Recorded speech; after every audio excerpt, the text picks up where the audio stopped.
안녕하세요. 반갑습니다. 메디칼 리페어 본부의 리페어 기획그룹을 담당하고 있는 천태호라고 합니다.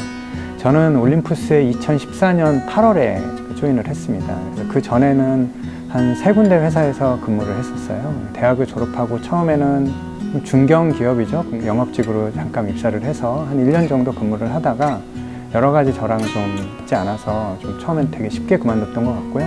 그리고 두 번째 회사는 올림푸스 한국이랑 매출 사이즈는 좀 비슷한 회사인데 그 회사에서 한 11년 정도를 근무하게 된 것 같아요.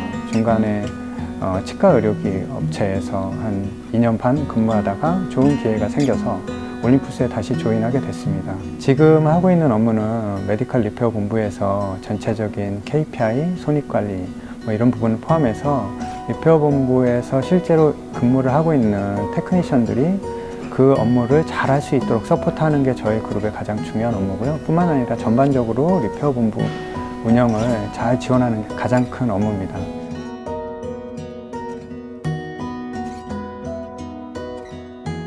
되게 많은 피드백을 받았던 것 같아요. 주로 메시지가 되게 많이 왔던 건 상사로부터의 피드백보다는 후배, 부하 직원으로부터의 피드백이 깜짝 놀라게 하는 것들은 좀 많이 있었던 것 같아요. 2010년, 11년 그 정도에 제가 리더 역할을 처음 하게 됐던 것 같아요. 그러면서 누구나 그렇듯이 멤버일 때 그래도 나름 좀 좋은 성과를 낸 사람들을 리더로 아마 회사는 선택을 할 텐데 그런 좋은 평판을 유지하고 싶었던 욕심이 있었어요. 그래서 멤버들을 잘 기다려주지 못했던 것 같아요. 처음에 업무를 시키고도 만족스럽지 못하니까 내가 다시 다 수정한 적도 많았고, 그래서 어느 정도 시간이 지나니까 직원들이 열심히 안 하는 거예요. 우리 직원들 왜 이렇게 열심히 안 하지? 이런 친구들이 아닌데 하는데 옆에 있는 팀 멤버가 저한테 그런 얘기를 하더라고요. 차장님이 어차피 다 하실 거니까 직원들이 뭐하러 열심히 해요? 라는 얘기 들었을 때 내가 너무 나 혼자만 하려고 했구나. 그리고 나서 선배, 그다음에 내가 모셨던 팀장한테 갔을 때 팀장은 자기의 역량으로 하려면 일뿐이 못하지만 직원들을 성장시키고 육성해서 해야 된다.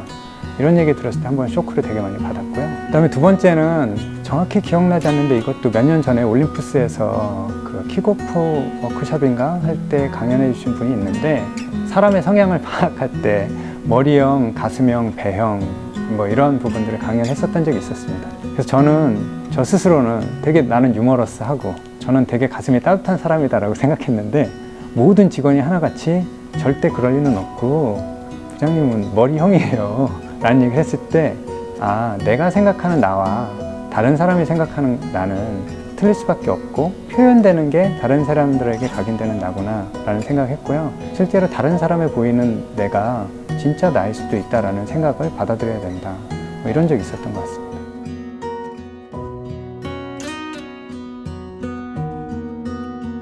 처음에는 낯설죠. 처음엔 되게 낯설고 받아들이기 어려웠던 피드백도 있었어요.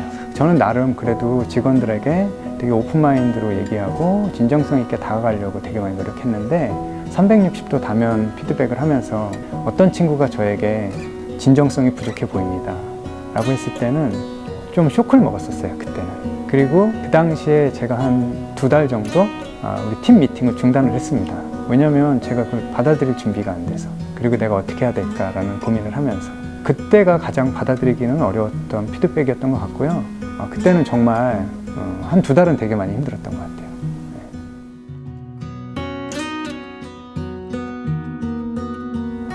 같아요. 처음에는요 부정을 했어요. 이 친구들이 날 이해 못하는 거야. 내가 얼마나 진정성 있는 사람인데. 근데 곰곰이 다시 생각을 했어요. 왜 직원들은 이런 생각을 할까? 강사님이 상대방에 비치는 내가 거울과 같은 모습이라고 했으니까. 근데 생각해보니까 이유가 있다라는 생각했어요. 왜냐면 제가 사실은 착한 사람 컴플렉스가 있는 것 같다. 그게 거기서 표현된 것 같다. 피드백을 하면서도 상처받을 것 같으니까 이만큼 가다가 중단을 하는 거죠. 나는 굳이 직원들한테 나쁜 리더이고 싶진 않았던 거 아닐까. 멤버들 입장에서는 너무 좀 진정성이 부족한 거 아니야? 라는 생각을 할 수도 있겠다 라고 판단을 했고요. 그리고 그때 이제 제가 한 회복기를 갖고 나서 우리 멤버들하고 1대1로 런치하면서 솔직하게 얘기했습니다. 내가 이런 피드백을 받았는데 내가 생각했을 땐 나도 모르게 착한 사람 컴플렉스가 있는 것 같고, 나는 여러분들에게 나한테 솔직하게 피드백을 해줘, 나는 언제든 받아들일 준비가 돼 있어 라고 말하면서도 멤버한테는 그래, 이 이상 심하게 얘기하면, 너무 솔직하게 얘기하면 상처받겠지?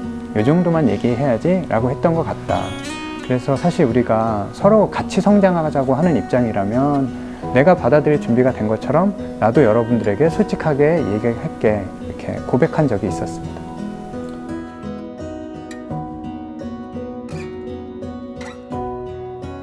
사실은 잘 모르겠어요. 사실은 잘 모르겠고, 나 자신의 변화는 있는 것 같아요. 그리고 지금도 계속 변화하는 것 같아요. 저는 피드백 인터뷰를 한다고 했을 때 솔직히 내가 피드백을 잘하고 있을까? 나는 사실 피드백을 잘 못하는 것 같은데 라는 생각을 하고요. 그렇다면 리더는 잘하고 있을까? 아직도 리더는 잘 못하는 것 같은데.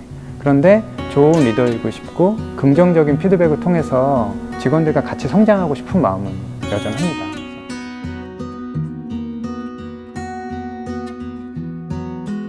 피드백에 대해서 사람마다 생각이 다 틀리지만 꼭 정해서 1:1 면담을 하는 게 피드백이라고 생각하진 않아요, 저는. 그리고 직접적으로 나한테 얘기하는 게 그것만이 피드백이라고 생각하진 않습니다.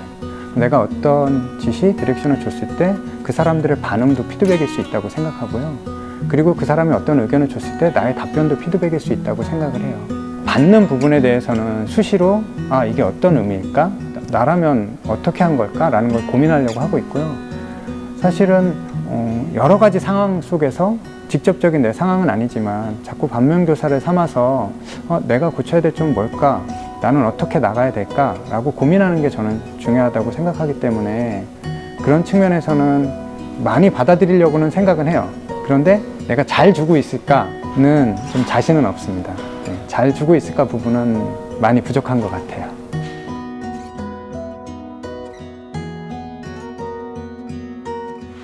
가장 큰 어려움은 아까 얘기한 것처럼 착한 사람 컴플렉스를 극복하는 거예요. 우리가 교육을 받다 보면 구체적인 사례를 들어서 사실은 피드백하는 게 훨씬 더 중요하고 적시하는 게 중요하고 그 다음에 그게 어떤 영향을 미치는가를 설명해 주는 게 중요한데 착한 사람 컴플렉스가 있다 보면 구체적인 사례라기보다는 일반적으로 이래 뭐 이런 얘기를 하게 되잖아요. 그래서 때로는 제가 이런 피드백을 받은 적이 있어요. 제가 피드백을 하는 중에 그런데요, 부장님, 구체적으로 어떨 때 그러셨어요? 라는 피드백을 제가 받은 적이 있어요. 아직도 내가 조금 더 진솔하게 다가가려고 하지만 좀 포장해서 얘기하는구나. 그런 부족한 점이 있구나 라는 거를 좀 깨달았고요. 그런 부분들은 자꾸 좀 직접적으로 하려고 합니다. 그리고 돌아봤을 때 업무에 대한 피드백은 제가 직접적으로 잘 하고 있지 않나? 라는 생각을 해요. 어떤 부분이 부족했어? 업무에 대해서 너 가져온 결과물에는 어떤 걸 좀 수정했으면 좋겠어. 왜? 어떤 목적이니까. 이런 건 잘 해주는데 그 사람의 개인의 성장을 위해서 장점을 더 부각시키거나 또는 단점을 커버하기 위한 부분은 아직도 착한 사람 컴플렉스가 아직 남아서 애들로 얘기하지 않나. 그런 좀 부족한 점이 있지 않나 라는 얘기를 합니다.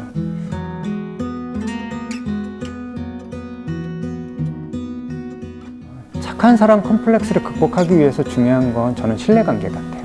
왜냐하면 서로 신뢰를 한다면 내가 이런 얘기를 하더라도 어떤 의도로 하는지 진심을 아니까 크게 걱정하지 않겠죠. 그런데 아직 신뢰관계가 다 쌓이지 않는다면 나는 우리 직원이 사실 성장하기 위해서 이것만 바꾸면 더 잘 될 것 같아, 더 성장할 것 같아 라는 측면에서 얘기하는 거지만 저 친구는 그게 아니고 내가 싫어해서 그렇다고 오해하지 않을까? 라는 그런 부분.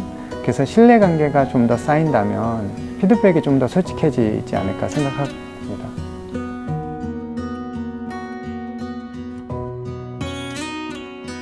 저는 피드백을 잘 못하는 사람이라 같이 잘했으면 좋겠고요.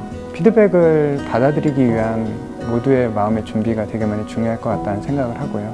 그리고 피드백은 이렇게 정해진 시간에 뭐 MBO 피드백하는 기간, 중간 점검하는 기간에 하는 게 아니라 수시로 서로 교류하면서 같이 성장하기 위한 부분이니까요. 그런 부분을 서로 이해했으면 좋겠다라는 생각합니다. 서로 신뢰하고 배려하는 가운데 우리가 같이 성장하고자 하는 의도로 하는 것이다 라는 걸 이해한다면 서로에게 좋은 영향을 끼칠 수 있는 선배, 후배, 그리고 상사, 부하 직원이 되지 않을까 생각합니다.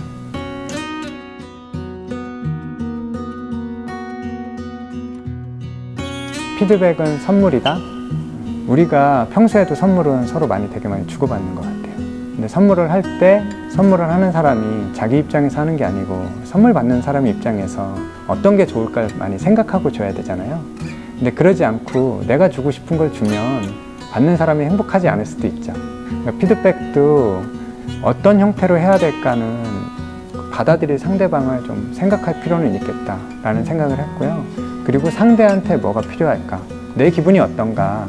아니면 내가 어떻게 하고 싶은가가 아니고 이 사람한테 뭐가 필요한가? 이 사람한테 어떻게 해줘야 이 사람이 좋은가? 라는 부분을 잘 생각하고 주는 선물이 됐으면 좋겠다. 그리고 선물을 받는 사람 입장에서는 선물을 해준 사람에게 고마움을 표시한다든가 그로 인해서 행복해하면 선물 준 사람도 또 행복하잖아요.